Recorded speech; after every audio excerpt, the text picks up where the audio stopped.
Alam nyo guys, sa dami ng multivitamins and food supplement na nasubukan ko, dito lang talaga ako nagtagal sa USANA Cellsentials. So if you're interested kung bakit ko siya nagustuhan, kung bakit siya maganda, please continue watching. Happy New Year everyone! Welcome to 2025 and welcome back to my YouTube channel. This is me again, Eva from Davao City. And for today's video po, meron akong i-share sa inyo na food supplement or a multivitamins na matagal ko nang ginagamit. Actually, na-mention ko na ito sa last na video ko, pero hindi ko talaga siya na-highlight or na-explain ng maayos kasi part lang siya ng aking isang video. So, magbibigay ako guys ng honest na review ko about nitong mga 2 years, more than 2 years ko nang iniinom na food supplement or multivitamins. So, disclaimer lang po ha, hindi po ito sponsor or hindi po ito pag-promote kasi hindi naman ako sikat para mag-promote. Alam nyo naman na dito sa video ko guys, sinishare ko talaga yung mga ginagamit ko na mga magagandang product kasi gusto ko din yung mga viewers ay may makuhang idea kasi ganun din po ako nagre-research, tumitingin ng mga video ng mga doctors or mga experience ng iba na mga nag-a-upload din dito sa YouTube. So ang product na bibigyan ko ng honest review ngayon ay itong multivitamins na USANA Cellsentials. Itong USANA Cellsentials guys ay partner talaga sila, pair. So hindi siya pwedeng ito lang ang bilhin mo, ito lang ang bilhin mo, ito lang inumin mo. So kapag bumili ka, isang price lang, partner talaga sila. Tapos i-open natin siya guys ha para makita ninyo bago natin basahin ang kanyang mga content dito at bago ko i-share kung ano yung mga naitulong nito sa akin. So ganito yung isang laman niya. Meron siyang kulay green at saka meron siyang kulay blue. Tapos ang laman ng kulay green ay itong yellow. Then ito naman ang laman ng kulay blue. Medyo parang milky white, ganyan. Usually guys, sa mga sinasabi nito ng mga umiinom or mga bago pa is parang mahirapan daw silang lumunok kasi daw malalaki. Ayan siya, tsaka meron siyang nakalagay dyan na USANA. Dalawa siya guys, kasi nga sa dami-dami ng content ng vitamins na to guys, hindi siya pwedeng sa isa lang. So ayan. So each bottle po meron siyang 112 na tablet. So 112 pairs, so 112 days mo siyang maiinom. Actually pwede siyang inumin ng 2 pairs a day, morning at saka gabi. Pero dahil nga medyo mabigat siya sa bulsa na, kaya iniinom ko lang siya 1 pair a day. So after lunch, kasi hindi naman ako nagbe-breakfast. Alam nyo guys, since 2022 pa akong umiinom nito. Pero bago ko lang talaga naisipan na alamin ko talaga isa-isa ang mga content at kung para saan siya. Kasi nga, alam ko lang yung mga ano dito, yung mga common na mga content niya, yung mga magnesium, vitamin C, potassium, manganese, zinc, mga ganyan. Yung iba hindi ko kilala, so disregard ko na basta alam ko na maganda siya. So naisipan ko, dahil nga isi-share ko sa inyo, so alamin natin isa-isa, so binasa ko siya isa-isa at nakita ko talaga na napakaganda talaga siya sa katawan. Kaya pala napakaganda ang effect nito sa mga umiinom. So, sa isang bottle itong color green, meron ditong nakalagay, i-flash ko lang sa screen, meron nakalagay na multivitamins, plus herbs, plus choline, bitartrate, plus alpha-lipoic acid, plus coenzyme Q10, plus lycopene. Tapos sa isang bottle naman guys ay may nakalagay na minerals plus ascorbic acid. So ano itong choline bitartrate? Kasi nga naka-highlight talaga dito tapos hindi ko man lang alam noon. So ang choline bitartrate, meron akong copy dito kasi nga inalam ko na siya. Choline pala ay mag-reduce ng cholesterol, control mood swings, protect the liver from damage due to alcohol. May lower blood pressure, boost memory, and treat Alzheimer. Choline may also help athletic performance. Kaya pala maraming mga sikat na athlete guys, kung makinig ka sa orientation about USANA and USANA Cellsentials, marami talagang mga sikat na worldwide athlete na umiinom nito. Tapos alpha-lipoic acid. So ang alpha-lipoic acid is an organic compound with antioxidant properties.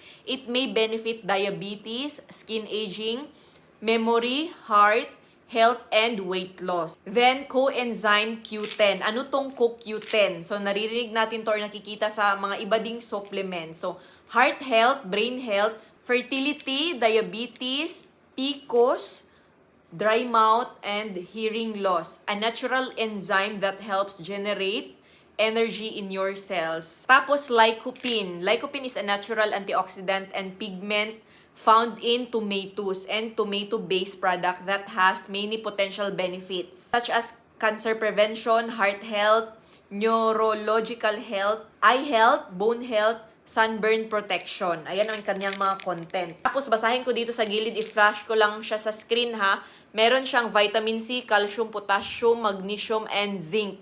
So, naka-all-in na lahat, guys. Mixed tocopherol. Ang mixed tocopherol, guys, is overall para pa din siya sa immune system and also sa platelet aggregation. Ayan. Meron siyang vitamin E, meron siyang inositol, citrus, pantothenic acid. Ang pantothenic acid, guys, actually bumili ako nito pero hindi ko na siya nainom.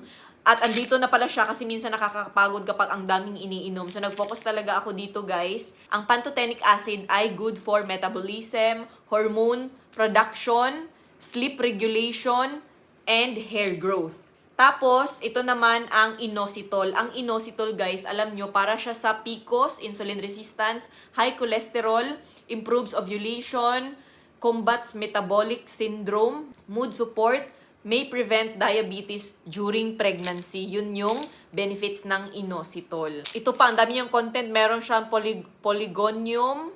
Tama ba yung pagkabasa ko? Meron siyang, ang dami talaga. Vitamin, meron pang vitamin K1. So, ang vitamin K1, guys, marami din siyang dala sa katawan. Kagaya ng yung mga blood clotting, bone building, and other important processes. Basta kayo na ang mag-research. I-flash ko dyan sa screen kung ano ang kanyang mga content. Tapos, dito naman sa isa, guys, kasi nga pair silang iniinom, meron din siyang, same pa rin siya. Meron siyang magnesium, calcium, ascorbic acid, boron, zinc, chromium, iodine, selenium. Ang selenium is maganda ang selenium, guys, kasi nakaka-help din siya sa thyroid function, DNA production, hair and nails, spermatogenesis. Ang spermatogenesis, guys, ayan yung production or ang pag-produce ng sperm sa lalaki sa kanilang testes. Meron siyang manganese for mag-regulate ng blood sugar, regulation hormone production, premenstrual symptoms. So, kaya pala ang laking help nito sa aking, sa aking menstruation. Tapos, meron din siyang copper. Ang copper, guys, ay maganda sa mga mental functions, sa mga cognitive functions, cognitive activities, ganyan sa mga brain. Ito namang molybdenum is good for male fertility. Meron siyang trace minerals. Ayan, help support everything from immune power to cognitive development. Tapos meron din siyang mga sulfate, sodium, potassium. Ang dami niyang content. Alam nyo, guys, since na ni-research ko talaga isa-isa ang content nito, naintindihan ko bakit ang ganda niya sa katawan and bakit siya naka-help ng malaki sa akin, lalo na sa hormonal imbalance ko. So, based sa mga ni-research ko sa content ng product, guys, ang napansin ko, naka-highlight talaga ang mga benefits sa mga kagaya ng pag-regulate sa blood sugar, mag-lower ng cholesterol, tapos mag-regulate ng blood pressure. And then, sa hormonal imbalance kagaya ng polycystic, ng PCOS, polycystic ovary syndrome, at saka sa thyroid. Dalawa kami ng husband ko ang umiinom nito, guys. Tama din kasi nga mataas ang kanyang cholesterol. Tapos nagme-maintain kami nito. Pero mas nauna akong mag-maintain nito kaysa sa husband ko. Marami namang mga food supplement and vitamins talaga, guys, na magaganda. Pero hiyang-hiyang lang din tayo. And huwag kalimutan na kapag mag-take tayo ng mga food supplement and vitamins, dapat din balance ang ating diet. Dapat hindi tayo abusive sa ating mga kinakain. Naging normal na yung aking hormones, yung aking PCOS na problem.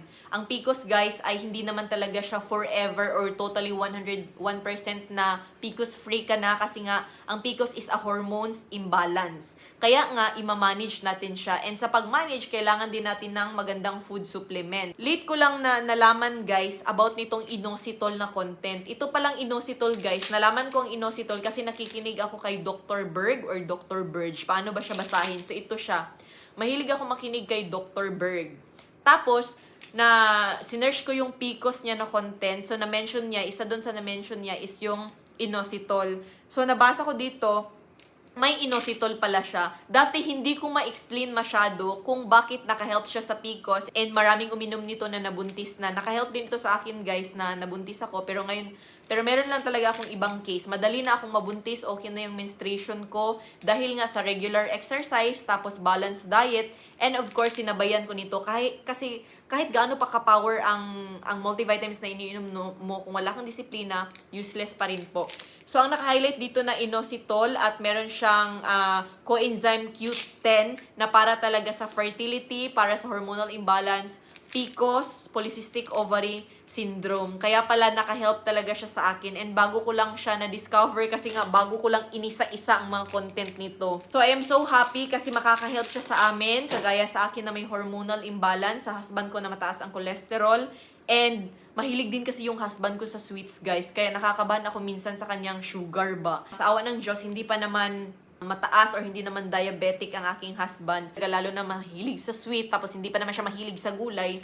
So, kaya dalawa na kaming umiinom nitong Usana Cell Essentials. So, sa mga nakapag-try nitong Usana Cell Essentials, guys, pwede kayong mag-share ng inyong mga experience or ang effect nito sa inyo dyan sa comment section para madagdagan din ang mga ideas or knowledge ng mga nanunood and madagdagan din ang ideas ko about Usana Cell Essentials based sa mga experience ninyo na mga umiinom.